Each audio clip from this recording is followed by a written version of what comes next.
Tesla showed that you could make a luxury electric car for a profit. That got the attention of other luxury car makers also, government regulations from California and other states that promote electric vehicles. Automakers used to respond to these mandates half-heartedly. They'd build what's called a compliance car. Chelsea Sexton, an industry consultant and electric vehicle advocate, explains, "It is expensive, it's slow volume, it's hard to get, it's somehow engineered to be a little bit unattractive in some way. Very low range, etc., etc."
Fuel cells are the most efficient devices for generating energy, so that combination of low emissions and efficient energy is the real key to the future for low carbon. I think the fact is that people feel this research is now going somewhere very definite, that the cars that people drive, say in 5 or 10 years, will be hydrogen or certainly electrical, possibly driven by hydrogen fuel also. Your houses will be much cleaner. They will have renewable fuels, again driven by fuel cells, and many of the things that we use as gadgets like computers, cameras, they will also have fuel cells.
Working together, they figured out that if the government was going to propose some kinds of significant tax increases, which is a good strategy, quite me to at least tie something like getting something for those big tax breaks, not seeing any results.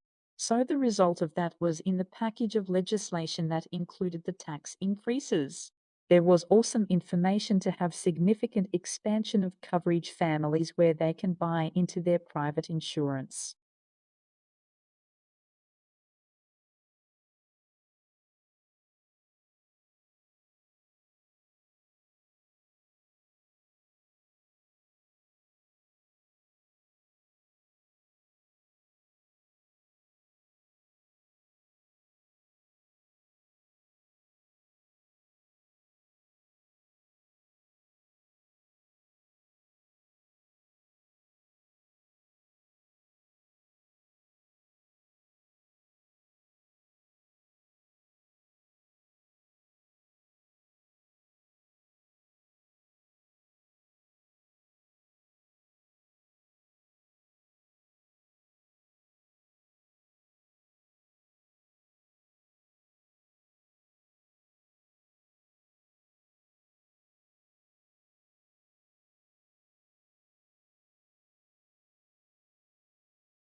An economist sees the world basically through a typical microeconomic toolkit that involves things like thinking at the margin, rationality, opportunity cost, trade-offs. Economists, like any other discipline or dogma, has its own jargon and its own rules and its own way of seeing the world. So basically economics, or economists in general, tend to apply microeconomic concepts like that to explain the way humans behave and to make predictions about the future.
Well, Alex, the National Association of Realtors is at least putting the champagne on ice.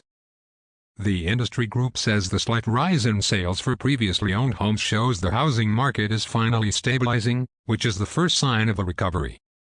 Now, that of course is an interpretation of the numbers, Alex, and one that's coming from an organization known for being somewhat of a cheerleader for the housing market, since its members are made up of realtors who've been losing a lot of money in the slump. Now, for a more sober view, I talked to Wellesley housing economist Carl Case, and he says the slight uptick in sales hardly offsets the fact that numbers are down 20% from the year before.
Well, basically just hitchhiking on the point. If you look at the customers of the Wall Street Journal, the basically financial news, financial people here are people who rely on sound, valid, and timely data to make investment decisions. They look at things and track trends in the industry, worrying about things like profit maximization. If they even suspected that political issues or ideological issues from the editorial page were going to start affecting the flow of valid financial information, if they even thought that ideological issues were going to affect their ability to understand investments and make sound decisions, they'd get very upset.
In that month or 6 weeks, the patient may feel perfectly well. He may even travel around the world, spending hours packed into crowded airplanes with unsuspecting fellow passengers. That's bad enough with regular TB, or with strains that are resistant to 2 or 3 mainline drugs used to treat the disease. But it's a potential public health catastrophe with a new strain called XDR-TB.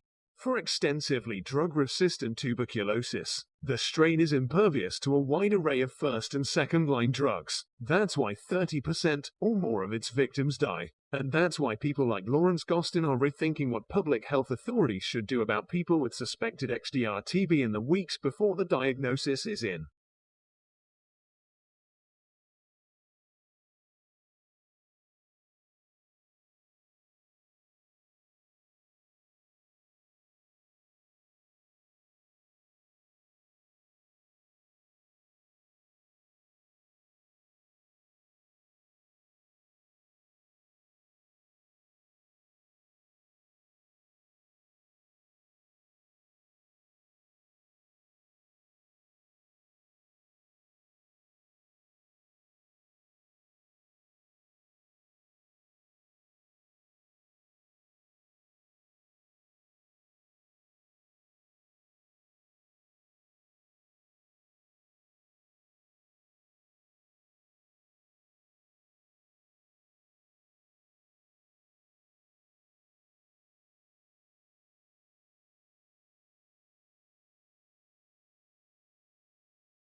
For many years, the favorite horror story about abrupt climate change was that a shift in ocean currents could radically cool Europe's climate. These currents, called the overturning circulation, bring warm water and warm temperatures north from the equator to Europe. Susan Lucier, an oceanographer at Duke University, says scientists have long worried that this ocean circulation could be disrupted.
The ocean has been getting bluer, according to a study published in the journal Nature. But that's not really good news for the planet. It means that the plants that tint the ocean green aren't doing so well. Scientists say that's because the ocean has been getting warmer.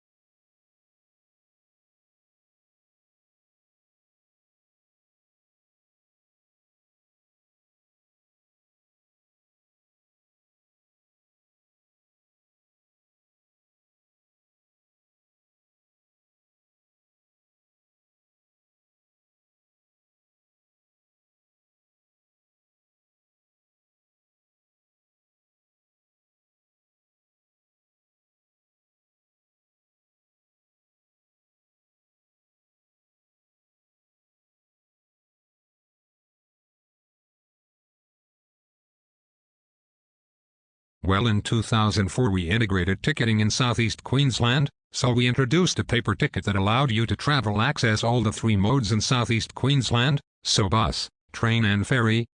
And the second stage of integrated ticketing is the introduction of a smart card, and the smart card will enable people to store value, so to put value on the card, and then to use the card for traveling around the system.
This is one thing we can say about babies. Human babies compared to babies of other species is that we are entirely dependent on our carers to bring us up and for us to survive.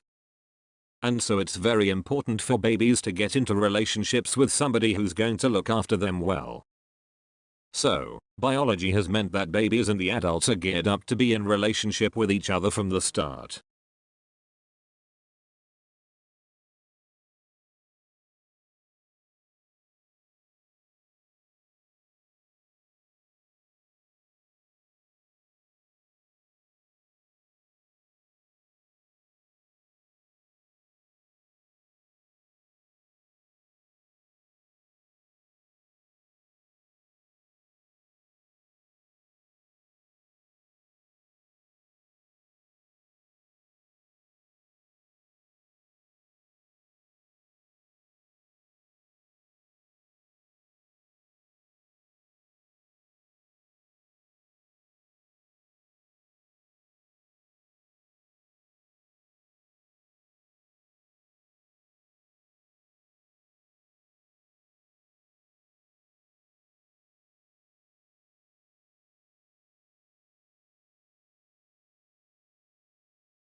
The effect of the first difference is, on the one hand, to refine and enlarge the public views, by passing them through the medium of a chosen body of citizens, whose wisdom may best discern the true interest of their country, and whose patriotism and love of justice will be least likely to sacrifice it to temporary or partial considerations.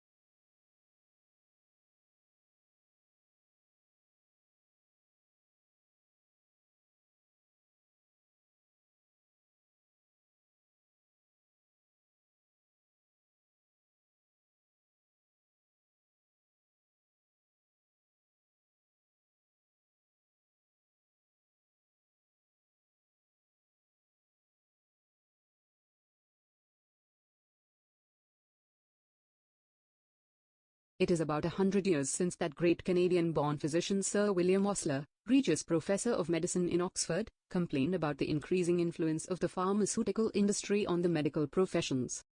If he knew how this influence had increased since then, he would be turning in his grave at the way the industry now dominates doctors' prescribing habits.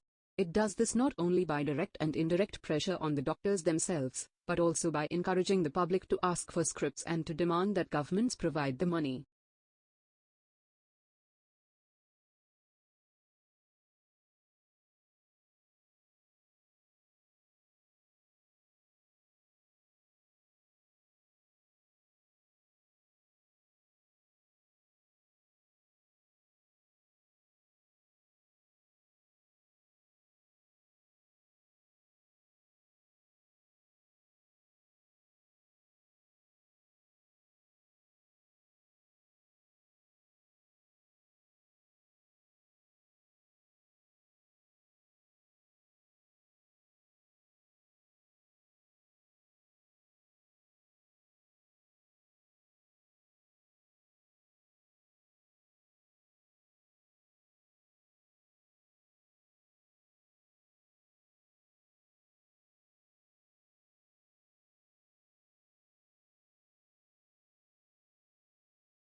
And one particular crop, almonds in the US and now in Australia, is transforming the world of beekeeping and of bees. What has happened is that something serendipitous came along, that people found out, that doctors found out that almonds are good for you. They are actually a food that is normally considered a confection, but it's good for you. The Almond Board got a very aggressive promotion going on for almonds. I just heard recently, they send out sales reps to cardiologists at hospitals to promote the heart benefits of almonds, so they go right to the doctors to do this. So they leave no stone unturned in a very good promotion of almonds, and it's legitimate promotion because they are a healthy food. So what's happened is worldwide, almond sales have taken off.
There's little doubt that genetically modified crops have the potential to offer great benefits to the world, yet they continue to be opposed by many people, even though any risks attached to their use have not been clearly established. The reasons seem to be a deep distrust of the motives of large agricultural companies, along with a generalized feeling that it's always dangerous to, as some would put it, play around with nature.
Signs that secured borrowing remains robust and firm data on manufacturing and retail sales, released on Thursday, painted the picture of an economy that has yet to be cooled by the recent spate of interest rate rises.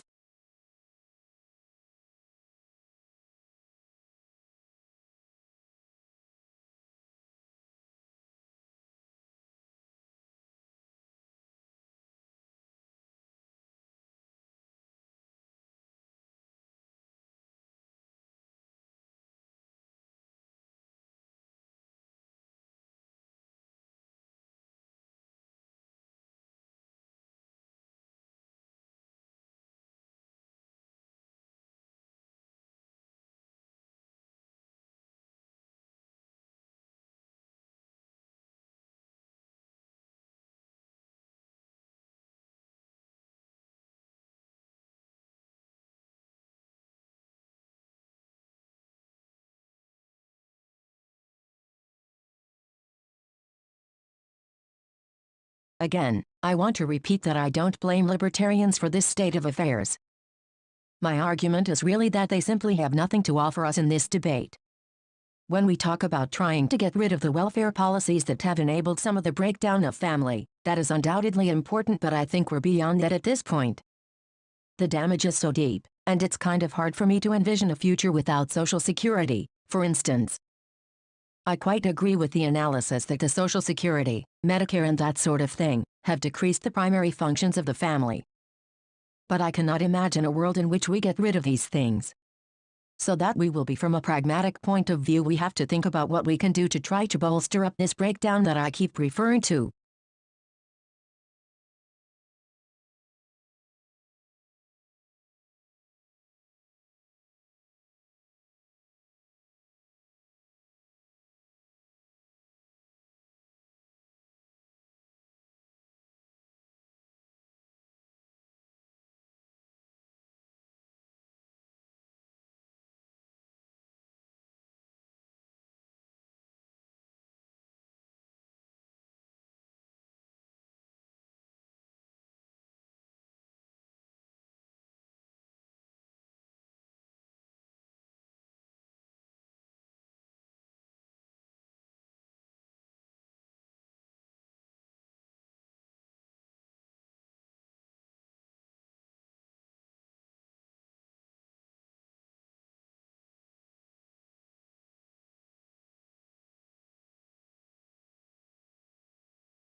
Green chemistry is a concept designed to develop technologies which allow chemistry to be practiced with minimal damage to the environment or in an environmentally compatible way, and it's meant to cover both chemical processes and chemical products. The center was set up about 7 or 8 years ago, and the idea was to provide a hub of activities that covered fundamental research work, international collaboration, but also educational development on public understanding of the project as well, and also networking, so we network out to well over 1,000 people around the globe.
Dave Hackenberg, a beekeeper since 1962, can usually tell what killed his bees just by looking at them. If they're lying on the ground in front of a hive, it's probably pesticides, he says. If the bees are deformed and wingless, it's probably vampire mites. But last fall, Hackenberg saw something he had never seen before. Thousands of his bee colonies simply disappeared. He was in Florida at the time, pulling the lids off some of his commercial hives. To his horror, they were all empty.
There are some 250 million cars in America, 250 million cars in the country with just over 300 million people.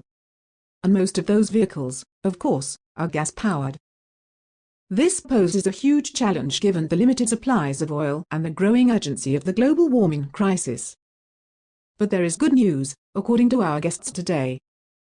And that is we have the know-how and the technology to build sleek, fast automobiles that don't use gasoline. These vehicles of tomorrow are powered by hydrogen, electricity, biofuels and digital technology. And they already exist. So what's stopping us from putting them on the roads? Our guests today will help answer that.